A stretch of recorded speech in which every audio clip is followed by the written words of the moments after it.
지난주 설교도 그렇게 시작했는데 오늘도 두 가지 이야기를 드리는 것으로 말씀을 시작하려고 합니다. 첫 번째 이야기는 살고 싶다는 농담, 이런 제목의 그 책에 관한 이야기인데요. 이 책 저자는 이제 혈액암의 일종인 악성 림프종이라는 큰 병을 만나서 시련을 겪는데, 그 책 소개하는 글에 보니까 저자가 이런 시련을 겪은 후에 인생을 대하는 태도가 달라지고 인생을 바라보는 시각이 확 달라졌는데, 그런 달라진 시각으로 쓴 책이다. 그래서 제가 흥미를 가지고 이 책을 구입을 했습니다. 구입해서 책을 딱 펼치니까 제 눈에 그 첫 문장이 눈에 확 들어왔는데요. 이렇게 타이틀이 이렇게 돼 있었습니다. 망하려면 아직 멀었다. 이게 어떤 맥락에서 나온 내용인가 하면은, 이제 이분이 세 번째 항암 치료를 마치고 나니까 막 얼마나 힘든지 그 밤에 인생의 가장 고통스러운 그런 밤을 보냈다고 합니다. 그 고통이 막 얼마나 극심했는지 책에 이런 내용이 나옵니다. 침대에 누우면 천장이 조금씩 내려앉았다. 나는 천장이 끝까지 내려와 내가 완전히 사라지는 상상을 했다. 그러면 기뻤다. 얼마나 극심한 고통인지, 자기가 이 존재 자체가 이제 그냥 막 소멸돼 없어지는 그런 상상을 하는데, 그런 상상을 하면은 보통은 슬프잖아요. 근데 이게 너무 기뻤다. 이 표현 속에서 그날 밤에 이분이 겪은 고통이 얼마나 극심했는가를 다 이제 알 수가 있는데요. 그런데 그 어려움을 잘 이겨내고 이제 이 책을 쓰면서 그때 자기가 겪었던 그 최악의 고통의 밤을 떠올리면서 이제 이런 마음을 그 책에다가 피력을 하는데요. 내용을 한번 들어보세요. 가장 힘들었던 그날 밤을 버티지 못했다면 나는 지금 어디에 있을까? 나는 왜 가족에게, 친구들에게 옆에 있어 달라고 말하지 못했나? 말했다면 그 밤이 그렇게까지 깊고 위태로웠을까? 그리고는 그 다음 내용이 너무나 중요합니다. 뭘 이분이 깨달았느냐? 나는 언제나 뭐든지 혼자 힘으로 고아처럼 살아남아 버텼다는 것에 자부심을 느껴왔다. 그러나 나는 동시에 누구에게도 도와달라는 말을 할 수 없는 멍청이가 되고 말았다. 그런 인간은 도무지 아무짝에도 쓸데가 없는 것이다. 그 고통을 통해 뭘 깨달았다는 겁니까? 자기는 늘 나는 내 힘으로 살 수 있다. 내 힘으로 나는 누구 도움 안 받아도 된다. 이거 굉장한 자부심으로 생각했지만 그게 바로 그 멍청이가 하는 짓이라는 거예요. 그러나 나는 동시에 누구에게도 도와달라는 말을 할 수 없는 멍청이가 되고 말았다. 그런 인간은 도무지 아무짝에도 쓸데가 없는 것이다. 이게 제가 오늘 그 말씀 시작하면서 드리고 싶은 첫 번째 이야기고요.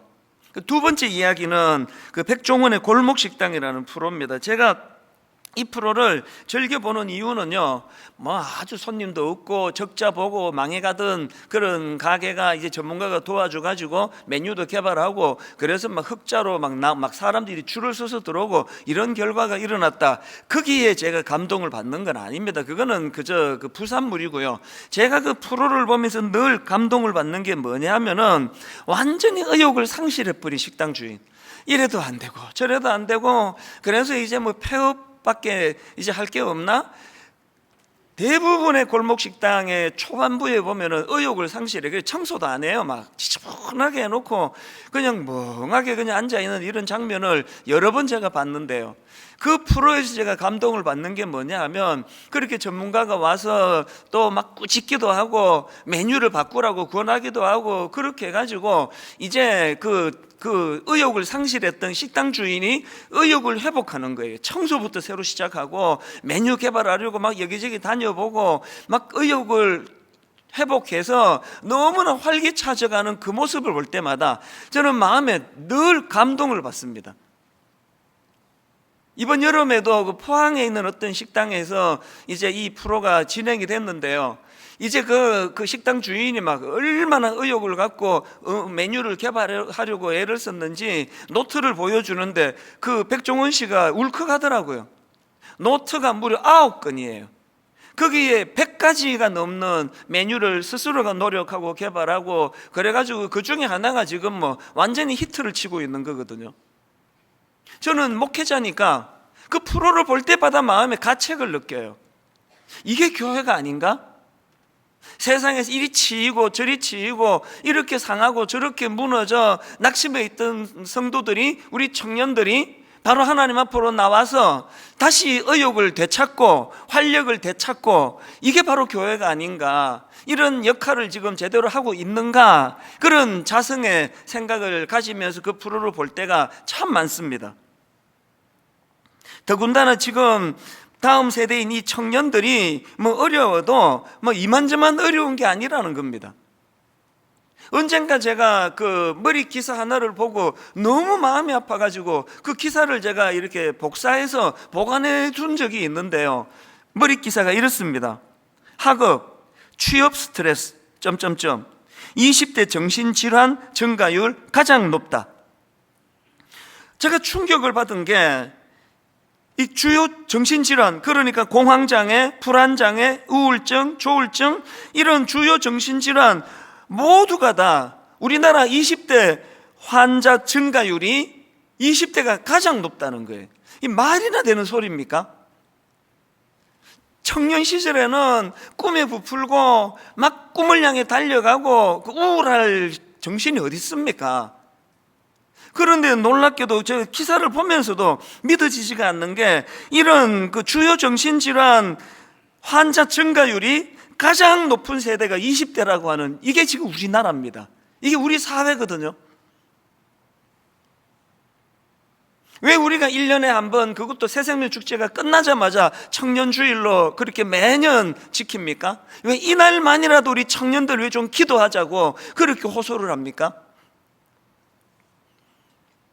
너무나 지금 어려움을 겪고 있는 청년들인데, 게다가 더 심각한 건 영적으로 우리 같은 기성세대가 너무나 그 본이 되는 삶을 살지 못해가지고 지금 회사에 가면은, 캠퍼스에 가면은 교회 다니는 게 창피한 이런 상황이 돼버렸다는 거 아닙니까?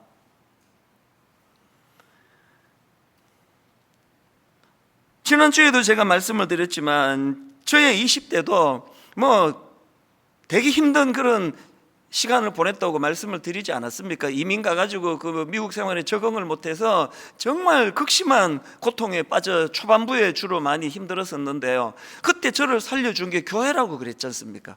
저는 지금도요, 그 시카고에 많지도 않아요. 한 300여 명 모이는 그 조그마한 교회에서 그때 만났던 저 등을 두드려 주셨던 집사님, 저 등을 두드려 주셨던 장로님, 그런 어른들 때문에 제가 신앙생활을 유지할 수 있게 되고, 오늘도 제가 사랑굿이라며 사는, 하나님을 만나는 통로가 교회였단 말입니다. 저는 늘 마음에 꿈을 꾸어요. 그분들을 한번 다 모시고 잔치를 열어드리고 싶어요. 너무 감사해서 큰 절을 하고 싶은 마음이에요. 그러나 이게 되겠습니까? 그래서 우리가 빚을 갚자는 겁니다. 우리가 그 은혜를 교회에서 입었다면 우리 어른들이 좀 반듯하게 제대로 신앙생활하고 좀 거룩과 순결을 우리가 좀 모범으로 좀 보여주고, 그리고는 낙심해 있는 저들에게 우리도 다 살아냈다, 니들도 은혜 아래 하나님의 인도 아래 그렇게 살 수 있다, 이런 것들을 좀 보여주는 것이 교회가 되면 얼마나 좋을까. 그래서 저는 오늘 이런 빚진 마음으로 이번 청년주일을 참 긴장하면서 또 떨리는 마음으로 그렇게 몇 주간 말씀을 준비해 왔는데요. 청년 예배로 드려지는 오늘 저는 그 한 인물을 소개하고 싶은데요. 구약에 나오는 청년 에스겔입니다. 청년 에스겔. 구약의 에스겔 선지자 하면은 참 초지일관 반듯하게 하나님 뜻을 구현해둔 그런 인물로 유명한데, 오늘 소개하고 싶은 건 그런 그 사역을 힘차게 하는 그 에스겔이 아니라 청년 에스겔입니다. 왜냐하니까 본문에 보면은 이 청년 에스겔도요, 그 젊은 시절이 만만치 않게 힘든 거예요. 25이라는 그 꽃다운 나이에 적국 바벨론으로 포로로 끌려가서 비참한 생활을 하게 되는 그 사람이 청년 에스겔입니다. 에스겔 1장 1절입니다. 오늘 본문.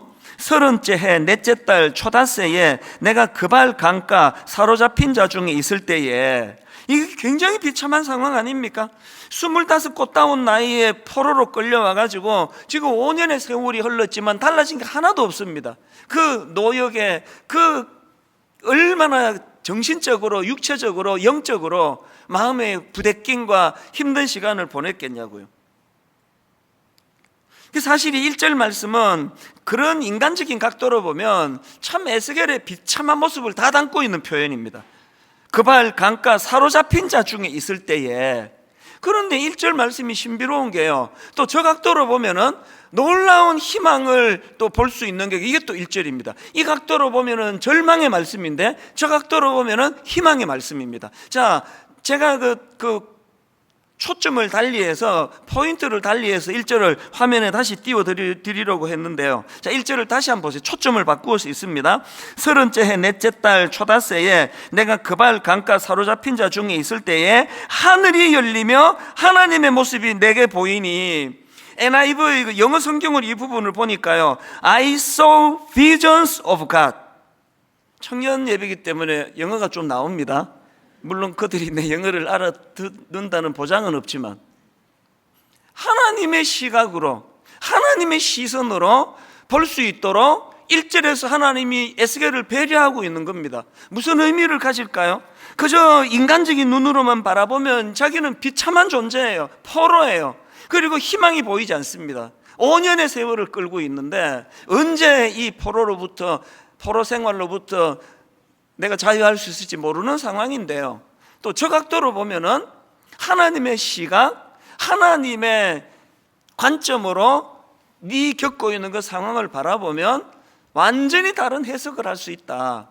이걸 담고 있는 게 1절 말씀이거든요. 3절도 마찬가지입니다. 갈대아 땅 그발 강가에서 여호와의 말씀이 부시의 아들 제사장 나 에스겔에게 특별히 임하고 여호와의 권능이 내 위에 있으니라. 여러분, 이 하나님의 시각, 하나님의 관점으로 변화되고 성경을 읽으면요, 그동안 읽던 말씀하고 완전히 다른 말씀이 됩니다. 저 목사 아들 아닙니까?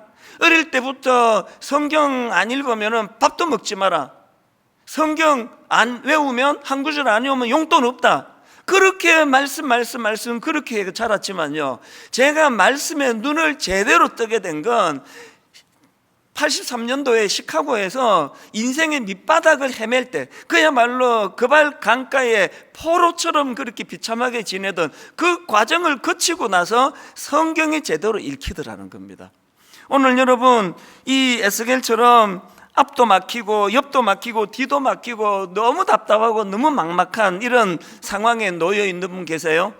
여러분, 다른 각도로 보면은요, 지금이야말로 하나님의 시각, 하나님의 관점, 하나님의 비전으로 여러분의 삶을 조명해 볼 때에 이것이 새로운 영적인 희망이 되는 줄로 믿으시기를 바랍니다.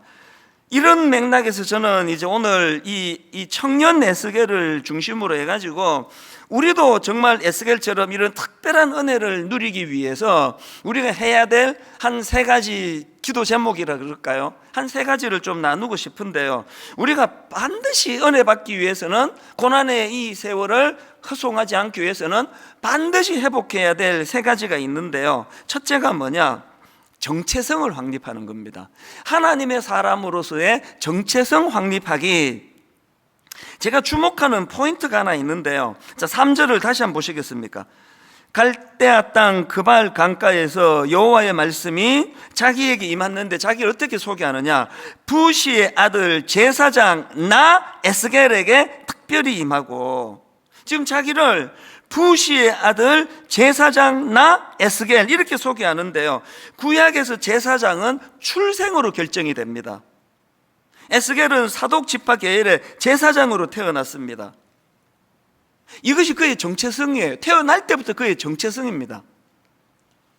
지금 비록 25 꽃다운 나이에 남의 나라에 포로로 끌려와 있지만, 그래서 지금 자기 조국 땅에서 제사장으로서의 역할을 하나도 할 수 없지만, 그러나 지금 이 청년 에스겔은 제사장으로서의 자기 정체성을 놓치지 않고 있다는 거예요. 이게 그가 불행해지지 않은 결정적인 비결이에요.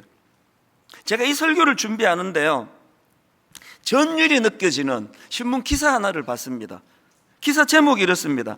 얼굴 녹은 소녀의 메이크업 점점점 비극에도 활짝 웃었다. 이게 무슨 내용인가 들어가 보니까요, 이게 영국의 그 브래드포드라는 곳에 사는 16살짜리 여학생 이야기예요. 이 학생이 불행하게도 4년 전에 온 얼굴과 몸에 3도 전신 화상을 입습니다. 그리고는 뭐 그 이후로 뭐 어마어마하게 이제 수술을 거듭하고요, 손가락이 10개 중에서 7개를 잃어버립니다. 그나마 2개는 움직이지를 못하고 움직일 수 있는 게 10손가락 중에 하나예요.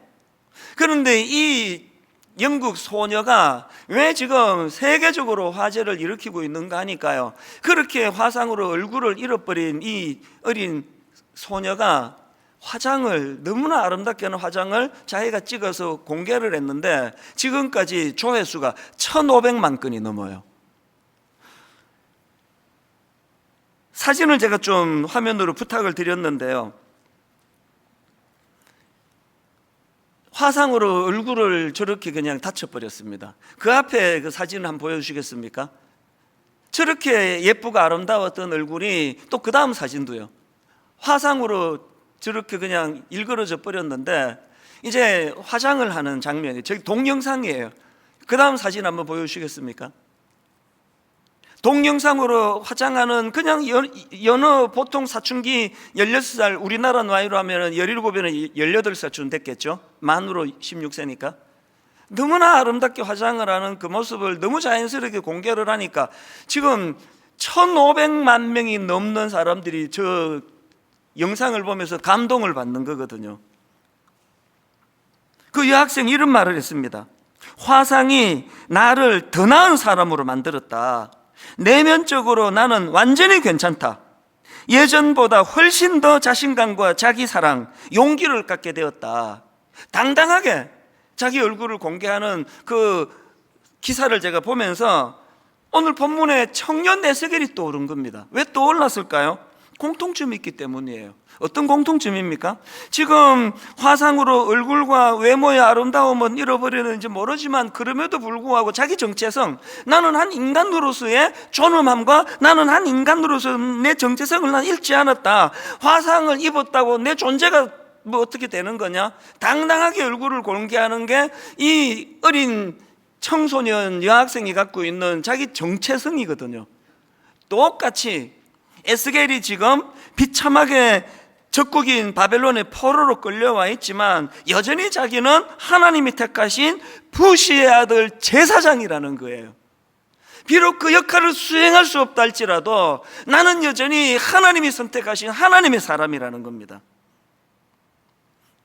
적들이 자기 몸을 이 악한 바벨론으로 끌고 갈 수는 있어도 내 정체성은 빼앗을 수 없다는 거예요. 이게 이 소녀를 지키게 만드는 정체성, 이게 이 청년 에스겔을 보호하는 정체성으로 공통점이 있으니까 그 기사를 보는데 청년 에스겔이 떠오르는 거 아닙니까? 오늘 예수 믿는다고 하면서도 우리 다음 세대 청년들에게, 청소년들에게 이걸 제대로 가르치지 않아가지고 걸핏하면 좌절하고, 걸핏하면 낙심하고, 걸핏하면 교회 다니는 게 창피하다 그러고, 그 이상한 짓을 하는 그 인간들이 그게 부끄러운 거지 어떻게 교회가 부끄러울 수 있느냐고요. 목사가 돼가지고 그 이상한 짓을 하는 그 사람이 부끄러운 거지 어떻게 목사 측이 부끄러울 수가 있겠냐고요. 여러분, 우리는 크리스천이라는 정체성을 잊어서는 안 돼요. 이거 잃으면 다 잃어버립니다. 청년들에게 매 청년 예배 때마다 내가 미안함을 제가 사과를 하고는 하는데요, 오늘 기성세대 크리스천들이 왜 이 모양이 됐습니까? 정체성을 잃어서 그래요. 장로가 됐다. 일 많이 하는 게 장로입니까? 이번에 우리 임직식을 하는 동안에 7 새 장로님을 부부로 제가 한 분 한 분 다 만났습니다. 일 많이 하지 마시라. 일 많이 제가 부탁하지 않을 거라고. 장로로서의 정체성을 지켜달라고. 아, 분당교회 장로 자격 있지. 이거를 만들어내는 게 장로가 할 일이지 밤새워 일하는 게 장로가 아니지 않습니까? 목사로서의 이 정체성을 갖고 있으면 그렇게 부끄러운 짓 함부로 못합니다. 이 정체성이에요. 그런가 하면은 두 번째로 우리가 하나님의 은혜를 누리기 위해서 뭘 회복해야 되느냐, 에스겔처럼 하나님과의 그 실제적이고도 인격적인 교제가 필요하다는 거예요. 하나님의 인도하심을 경험해야 돼요. 오늘 보면 1절을 다시 한번 보십시오. 30째 해 넷째 달 초닷새에 내가 그발 강가 사로잡힌 자 중에 있을 때에 하늘이 열리며 하나님의 모습이 내게 보이니, 또 3절에서도 갈대아 땅 그발 강가에서 여호와의 말씀이 부시의 아들 제사장 나 에스겔에게 특별히 임하고 여호와의 권능이 내 위에 있느니라. 원어로 보면 이 여호와의 권능이 여호와의 손이에요. 실질적으로 이게 막연하고 추상적인 게 아닙니다. 그리고 제가 이 3절 말씀에서 굉장히 중요하다 주목하는 포인트가 하나 있는데, 불행하게도 우리말 성경 개역 한글에서 빼버렸어요. 번역 가운데 빠져버렸습니다. 그게 뭐냐 하니까요, 거기라는 표현입니다. 거기. 영어 성경으로 보면 there. 우리말 성경에서 이 표현을 담아놓은 걸 보고 참 반가웠는데, 자 3절을 세 번역을 한번 보십시오. 주님께서 바벨로니아 땅의 그발 강가에서 부시의 아들인 나 에스겔 제사장에게 특별히 말씀하셨으며, 거기에서 지금 그 개역 개정 성경에서 빠뜨린 게 이거예요. 거기에서 주님의 권능이 나를 사로잡았다. 여러분, 여기 나오는 이 거기라는 이 표현이 왜 이렇게 중요한가 하면은요, 그 이학재 교수님이 쓴 책의 신학적인 의미를 지금 강조를 하는 대목이 한번 들어보십시오. 하나님은, 이 따옴표 해가지고요, 하나님은 거기, 다시 말해 포로의 현장, 죄악의 현장에 함께 계셨다. 다시 말해 하나님은 고난의 현장 거기에 계시며 영원한 나라에까지 거기 계시는 분이다. 이걸 여호와 샴마라 그럽니다. 영어로 보면은 The Lord is there이에요. 거기 여호와께서 거기 계시다. 이게 왜 중요한 의미를 가지고 있습니까? 비록 택함받은 이스라엘 백성들이 범죄해서 바벨론에 끌려가 있는, 이방 땅에 비참하게 끌려가 있는 상황이지만, 그것이 하나님과의 단절을 말하는 게 아니라는 거예요. 그 비참한 악한 이방 땅에 내던져졌지만 거기에서도 일하시는 하나님, 거기에요. 다윗, 야곱, 이 은혜를 경험한 사람이 야곱 아닙니까? 그 비참한 그 장께 부리다가 광야에 내던져진 그 야곱이 고백했던 거, 여호와께서 과연 여기 계시거늘 니는 그 사기 비슷하게 처먹다가 그 비참한 자리에 간 거 너와 함께 안 해. 이거 아니에요. 이 청년들이요, 이 유혹이 홍수, 폭포수처럼 쏟아지는 이 시대에, 저는 제가 인터넷이 만들어지기 전에, 스마트폰이 만들어지기 전에 제가 젊은 시절을 보냈다는 게 살았다. 어쩔 뻔했습니까? 막 눈만 뜨면은 이 유혹의 음란의 홍수를 살아가다 보니까요, 청년들이 뭐 버틸 재간이 없습니다. 막 예수 잘 믿는 청년들도 막 그냥 깜빡하면은 그냥 실족하고 유혹에 빠지고 그런 시대 아닙니까? 사단이 노리는 건요, 예수 믿는 청년 한 번 실족하게 만드는 게 아니라 그 일을 계기로 봤지? 너 자격을 잃은 거 알지? 하나님은 이제 너 같은 그 안에 함께 하지 않아. 하나님과의 이간질이 그렇게 시작돼요. 그래서 제가 청년 예배 때 맨날 강조합니다. 얼굴에 철판 까는 게 믿음이라고. 왜? 하나님은 거기도 계시니까. 너무 부끄럽고 너무 수치스러운 자리에 빠져있던 거기서도 거기 계시는 하나님께서 손을 붙잡고 다시 원래의 자리로 옮겨주시기 때문에, 여기 우리 기성세대들, 나는 한 번도 그런 유혹에 빠진 적이 없이 나는 딱 제 길로만 걸어갔다. 둘 중에 하나예요. 기억상실증 환자거나 지독한 위선자거나. 전들 그렇지 않습니까? 거기 계시는 하나님이에요. 사실 이게 설교를 하고 예배 다 끝났는데 너무 아쉽다. 왜 그 표현을 내가 안 했지? 그럼 이게 이 물이 엎질러졌으니까 얼마나 그 막 답답하고 속상하는지 모르는데요, 지난주 월요일이 그랬습니다.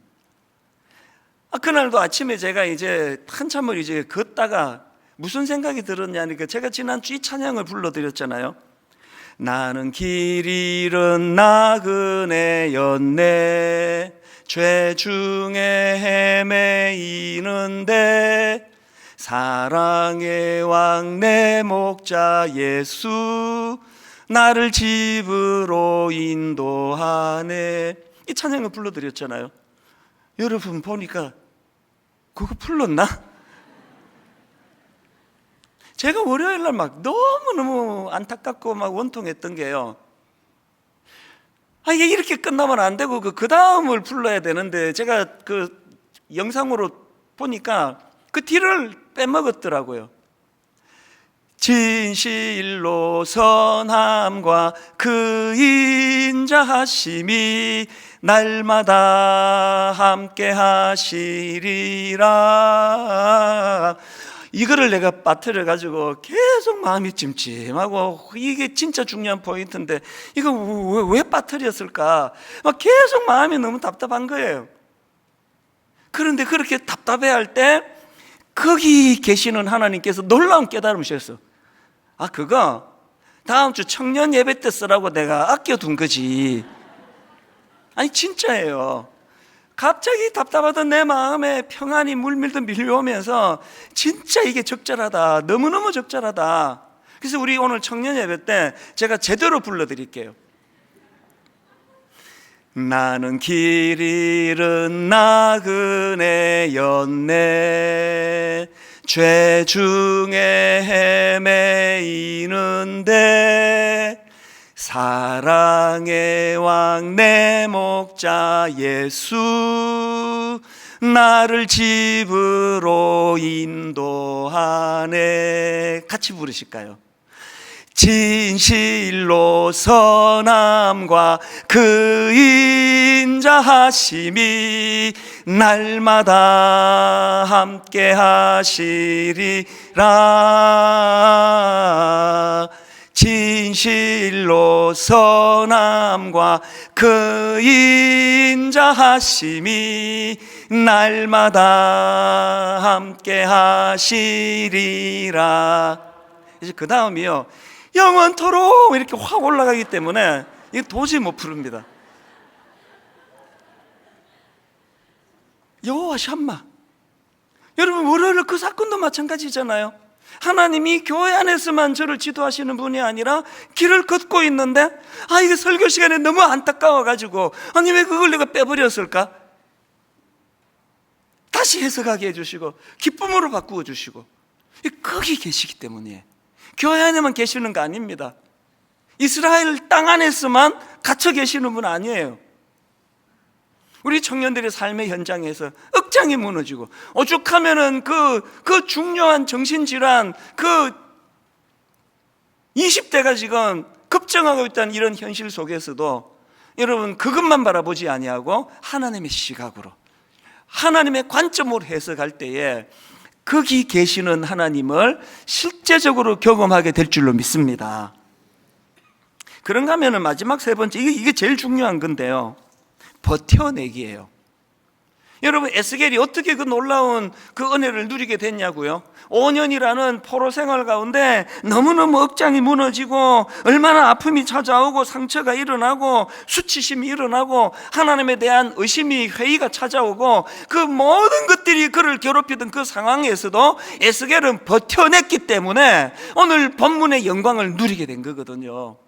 여러분 마태복음 20장에 보면은 포도원 그 품꾼의 비유가 나오지 않습니까? 예수님께서 이제 그 포도원 주인이 아침 9시에도 일꾼을 부르고 또 낮 12시에도 부르고 오후 3시에도 부르고 맨 마지막에 오후 5시, 이제 거의 이게 파장인데 문 닫을 때가 돼가는데 5시에도 부르는데요, 주인이 이상한 결정을 해요. 아침 9시부터 막 하루 종일 땀 흘리고 일한 사람한테도 한 데나리온, 12시도, 마지막에 5시에 온 사람은요 와가지고 뭐 일하는 거 좀 배우고 나면 끝이에요. 거의 뭐 공헌을 못했을 거예요. 똑같이 한 데나리온이에요. 당연히 불평이 나오죠. 뭐 이런 법칙이 다 있느냐고. 그러나 여러분 하나님이요 아침 9시에 일한 사람한테 그 책임질 게 없습니다. 왜냐? 마태복음 20장 2절에 나오는, 한번 보십시오. 그가 하루 한 데나리온씩 품꾼들과 약속하여 포도원에 들여보내고, 하나님의 약속을 어긴 적 없습니다. 그럼 왜 이 이상한 비유를 예수님이 드실까요? 이게 하나님 나라의 계산법이라는 거예요. 물론 그 은혜, 자격 없는 자에게 주시는 은혜를 설명하는 이 본문에 이걸 바탕에다 두고요, 여러분 중요한 관점 하나를 들어보세요. 하나님 나라의 계산법이 뭐냐? 아침 9시에 자기를 좀 써달라고 갔더니 이 부시라도 안 쓰네요. 이게 뭐 약해 보여가지고, 그래서 힘도 세고 일 잘할 사람 뽑아가고, 또 12시에도 마찬가지고, 오후 3시에도 마찬가지고, 오후 5시에 그 사람들에 대하여 왜 똑같이 하나님이 그 주인이 똑같은 한 데나리온 임금을 줬느냐? 여러분, 하나님 나라의 계산법은요, 그저 열심히 하고 소출 내고 이것만을 일로 계산하지 않습니다. 하나님은요, 아무도 자기를 써주지 않는 그 절망적인 상황에도 결단코 포기하지 않고 그 자리를 지키고 있는 이것까지를 하나님은 다 쳐주시는 게 하나님 나라 계산이에요. 7년간 시카고에서 20대 초반에 하나님 없는 내 인생은요, 그 7년을 인생에서 빼버리고 싶어요. 너무 기억하기 싫은, 너무너무 수치스러운, 너무 부끄러운 기억이 많아서. 그런데 하나님의 계산법을 가지고 제 인생을 조명할 때요, 아무것도 한 거 없이 허둥지둥했던 것 같은 그 7년의 세월이 내게 가장 소중한 시간이에요. 아무것도 한 거 없는 것 같은 그 기간이지만, 오늘 여러분 인생이 너무 무가치해 보이고 존재가 너무 초라하고 나는 쓰임받을 수 없는 인간인 것처럼 낙심해 있다 할지라도, 여러분 지금까지 그 고난의 시간들을 버텨내고 계시다면 하나님은 그것을 가치 있게 보세요. 그 버텨내는 그 시간의 소중함을 인정하고 계십니다. 저는 오늘 말씀의 결론을, 이번에 설교 제목을 제가 견디며 지켜내야 할 소중한 것들, 이렇게 제가 잡았는데요, 여러분, 우리 하나님 자녀로서의 정체성만 붙들고 있다면, 우리가 지금 견뎌내는, 그래서 너무 무가치해 보이고 나는 늘 뒤떨어지는 것 같고 내 존재가 너무 초라해 보이는 이 모든 과정을 하나님께서는 삐까뻔쩍하게 9시부터 뽑혀가지고 그냥 폼 잡고 일하는 그 사람과 동등하게 대우해 주신다는 사실을 믿으시기를 바랍니다. 결론을 맺으면서요, 지난 여름에 제가 많이 걸었다 그랬잖아요. 근데 또 이번 여름에 막 유난히 태풍이 많이 왔지 않습니까? 그게 두 번째 태풍이 지나고인지 세 번째 태풍이 지나고서인지 모르겠는데요, 막 그때는 이제 막 안 걸으면 막 몸이 근질근질할 때니까 이 태풍이 바로 지나가고 얼마 뒤에 이제 제가 또 이제 아침 일찍 걷기를 시작했는데요, 이 탄천으로 가다가 보면은 되게 이상한 한 군데가 있습니다. 코스모스가 펴 있어요. 내 상식으로는 이 코스모스가 가을의 꽃으로 알고 있는데 8월 초인데도 코스모스가 펴 있어요. 그랬는데 이제 그 태풍을 만나고 바로 이제 몇 시간 뒤에 그 길을 가니까 불행하게도 다 꺾여버렸네요. 그 가늘가늘한 코스모스가 그 무서운 태풍을 버틸 재간이 있습니까? 그래서 이게 목이 이렇게 다 꺾여 있더라고요. 아예 뽑힌 코스모스도 있고. 제가 가다가 그걸 한참 봤어요. 너무 마음이 안쓰러워가지고, 이거 어떻게 이렇게 그 장대로 다시 묶어주고 세워주면 이 꽃이 살려나, 이런 생각도 하고, 그렇게 하고 이제 하루가 이틀인가 지나서 가보니까 누가 뽑았는지 스스로 꺾였는지 없어져 버렸어요. 그 빈자리가 참 괜히 마음이 좀 그렇더라고요. 그리고 한 며칠 지나가지고 그 길을 가다가 경이로운 장면을 제가 발견했습니다. 조그마한 코스모스가 자라고 있는 거예요. 시간이 많이 지나지도 않았습니다. 아주 나지막한 코스모스들이 거기서 다시 우물뜨고 자라고 있는 그 모습을 보고 제가 발을 못 댔습니다. 그래서 사진을 꺼내가지고 핸드폰을 꺼내가지고 그 장면을 찍기도 하고 많은 생각에 잠겼습니다. 구약의 그루터기라는 개념을 아시죠? 지금 젊은이들이 부끄러운 교회가 돼버렸어요. 예수 믿는 소리 잘 못합니다. 왜냐하면 자꾸 이렇게 말한대요. 너 아직도 교회 다니니? 너무너무 부끄러운,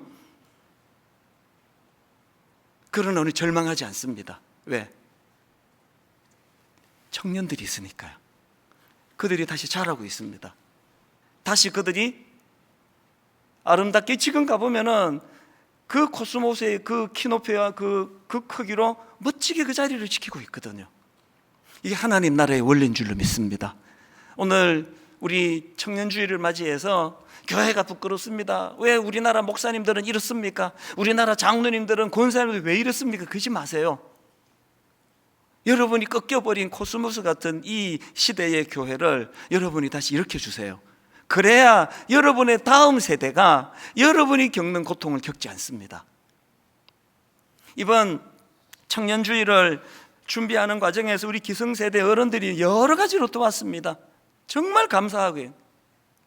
화면으로 지난주 보여드렸던 이게 우리 청년들 무려 한 2,500, 2,800 우리 청년들한테 이제 배달이 될 텐데 저 안에는 진짜 그 한 끼 음식도 들어있고요. 거기에 또 영적인 음식이라는 마태복음, 쪽복음도 들어있고요.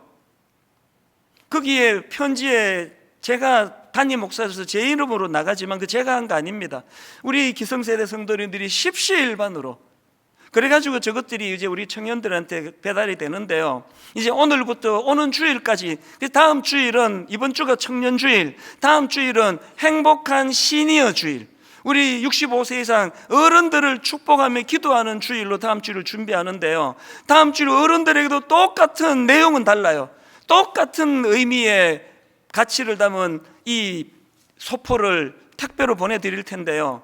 이제 이번 한 주간 동안에는 우리 어른들을 밥 한 끼 대접하는 마음으로 헌금해 주기를 바라거든요. 아까 우리 청년부 목사님이 와가지고 너무 고마웠어요. 목사님 이거 말씀하실 때 우리 청년들도 여기에 동참할 거라는 걸 좀 알려주십시오.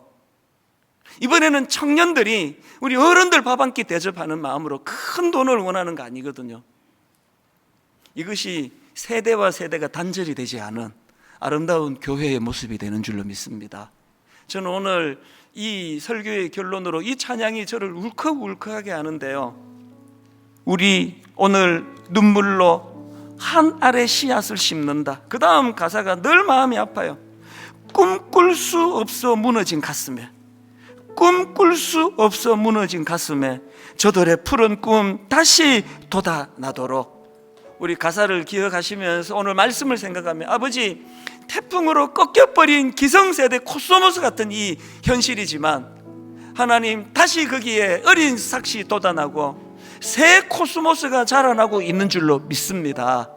오늘 우리 가정의 자녀들을 기억하고 우리 교회의 청년들을 떠올릴 뿐만 아니라 이 땅의 수많은 젊은 크리스찬들의 낙심된 마음을 아버지 회복시켜 주기를 갈망하면서 우리 한번 이 찬양 같이 부르기 원합니다. 찬양합니다. 우리 오늘 눈물로, 우리 오늘 눈물로 한 알의 씨앗을 심는다. 꿈꿀 수 없어 무너진 가슴에 저들의 푸른 꿈 다시 돋아나도록 우리 함께 땀 흘려 소망의 길을 만든다. 어떤 소망을 갖고 계십니까? 내일로 가는 길을 찾지 못했던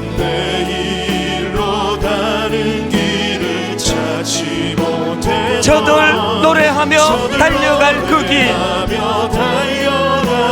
뜨거운 마음으로 찬양합니다. 그날에 우리 보리라. 뭘 보기 원하십니까? 새벽 이슬 같은 저들 일어나 뜨거운 가슴 사랑의 손으로 이 땅 치유하며 행진할 때 우리가 가진 꿈, 우리의 소망, 오래 황폐하였던 이 땅 어디서나 순결한 꽃들 피어나고 여러분 우리가 가진 소망, 푸른 의의 나무가 가득한 세상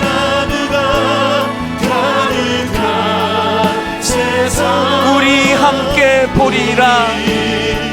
소망을 가지고 다시 한번 선포합니다. 우리 오늘 눈물로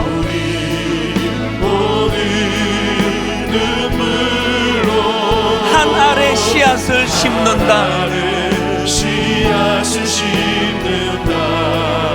꿈꿀 수 없어 무너진 가슴에 우리 아들 우리 딸 저들의 푸른 꿈 다시 돋아나도록 우리 함께 땀 흘려 소망의 길을 만든다. 우리 청년들이 가진 그 상한 마음, 내일로 가는 길을 찾지 못했던 저들 노래하며 달려갈 그 길 이렇게 선포하십시오. 그날에 우리 보리라. 뭘 보기 원하십니까? 새벽 이슬 같은 저들 일어나 뜨거운 가슴 사랑의 손으로 이 땅 치유하며 행진할 때 우리가 가진 소망, 우리의 꿈, 오래 황폐하였던 이 땅 어디서나 순결한 꽃들 피어나고 푸른 의의 나무가 가득한 세상, 가득한 세상 우리 함께 보리라. 오 주님 채우소서.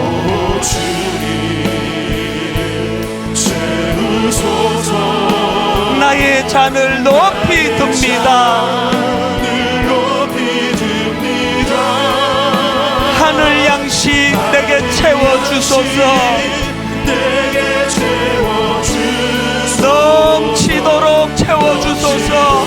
우리 다 자리에서 일어나셔서 소망을 가지고 선포합니다. 오 주님 채우소서.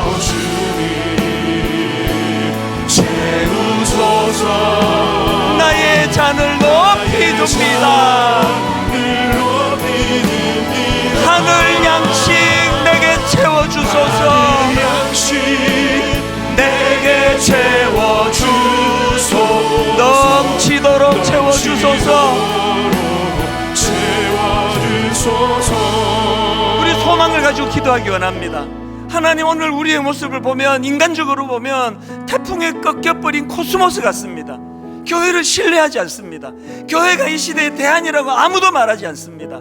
하나님 우리들의 부족함을, 우리들의 연약함, 우리들의 변질, 우리들의 타락을 하나님 아버지 꺾여버린 태풍에 꺾여버린 코스모스 같은 존재로 드러나지만 그런 하나님 남겨진 그루터기 오늘도 아버지 새싹이 일어나고 있고 어린 코스모스가 자라나고 있는 것 우리 청년들을 위하여 축복하며 기도하기 원합니다. 정체성을 잃어버리지 않게 하여 주시고 버텨낼 수 있는 힘을 허락해 주시기 원합니다. 말씀 기억하면서 우리 한 목소리로 통성으로 같이 기도하시겠습니다. 살아계신 하나님 아버지, 살아계신 하나님 오늘 이 시간 감사하며 아버지 예배를 드립니다. 하나님 아버지, 청년 에스겔의 좌절을, 청년 에스겔의 그 낙심한 마음을 하나님의 비전으로, 하나님 보시는 환상으로 하나님의 손을 내밀어 그들을 인도해 주심으로 오히려 너무나 낙심되고 너무나 절망적인 그 상황을 하나님을 바라보고 하나님의 관점으로 하나님의 시선으로 해석할 수 있는 새로운 기회로 인도하시는 하나님, 청년들을 축복하기 원합니다. 하나님 청년들을 축복하며 기도합니다. 에스겔 같은 인물이 되게 하여 주시옵소서. 살아계신 하나님 에스겔처럼 자기 정체성을 놓치지 않도록 인도해 주시기를 원합니다. 너무나 실제적이고 너무나 인격적인 그 하나님과 교제하기를 원합니다. 살아계신 하나님, 주님께서 버텨낼 수 있는 믿음의 결단과 용기를 우리 청년들 가운데 주님 허락하여 주시옵소서. 간섭하시는 그 하나님, 인도하시는 그 하나님, 거룩하기는 나발님과 같이 거룩한 씨가 이 땅의 그루통이라고 말씀하여 주셨습니다. 엉뚱한 길로 가면 다시 붙잡아 제자리 옮겨오신 그 하나님, 그 하나님을 경험하기 원합니다. 하나님 아버지, 거기 계시는 하나님, 비록 범죄함으로 비참하게 그 악한 이방 땅 바벨론의 포로로 끌려가 있지만 거기 계시는 그 하나님께서 낙심한 청년 에스겔을 다시 한번 하나님의 관점으로 말씀을 들려주시고 그 악한 시대를 향하여 너무나 가치 있는 존재로 사용해 주시는 그 하나님께서 오늘 참 너무나 위축되어 있는 한국교회 이 현실 속에서도 일하시는 하나님이므로 힘을 얻기를 원합니다.